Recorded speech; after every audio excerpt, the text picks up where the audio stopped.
சென்னையில் எந்த பகுதியிலும் மழைநீர் தேங்காத வகையில் பருவமழைக்கு முன்னதாகவே மழைநீர் வடிகால் பணிகளை முடிக்க திட்டமிடப்பட்டுள்ளதாக துணை மேயர் மகேஷ்குமார் தெரிவித்துள்ளார். சென்னை மயிலாப்பூர் பகுதிகளில் நடைபெற்று வரும் மழைநீர் வடிகால் பணிகளை ஆய்வு செய்த அவர் தொடர்ந்து செய்தியாளர்களை சந்தித்தார்.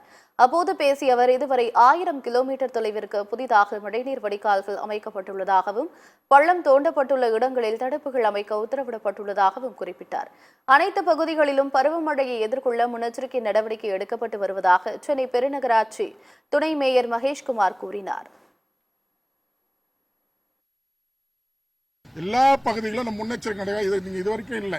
இப்பொழுதுதான் நம்ம எல்லா கடந்த இவ்வளவு பெரிய ஆய்வுக் கூட்டங்கள் நடத்தி எல்லா பகுதிகளும் மின்சார மோட்டார்களை பொறுத்துவது, அதுக்கு தேவையான ஜெனரேட்டர்களை நிறுவுவது, எல்லா பகுதிகளும் அதுக்கான நோடல் ஆபீசர்களை கண்காணிக்க சொல்வது, இது மாதிரி எல்லா பணிகளும் முன்னெடுத்திருக்கின்றோம்.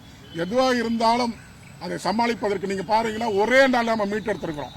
ஒரே நாளில் சென்னை எல்லாருக்கும் தெரிஞ்ச ஊடக நண்பர்கள் எல்லாருக்கும் தெரிஞ்ச கடந்த ஆண்டு முதலமைச்சர் அவர்கள் நேரடியாக களத்தில் இறங்கி எல்லா துறை அமைச்சர்களும் ஒவ்வொரு சட்டமன்ற தொகுதிக்கு அனுப்பிச்சு ஒரே நாளில் எல்லா தொகுதியும் மீட்டெடுத்தோம். நம்ம எப்படி இப்போ நீங்க பார்த்துருக்கலாம். நீங்க எல்லா மேலை நாடுகளில் கூட வெள்ளம் வருது. நீங்க பார்த்துருக்க சமயத்தில் வியட்நாமில் பார்த்துருப்பீங்க எவ்வளவு பெரிய வெள்ளம். எல்லா பகுதிகளும் சுற்றுப்புற எல்லா விஜயவாடா ஆந்திராவில் பாருங்க பெரிய வெள்ளம்.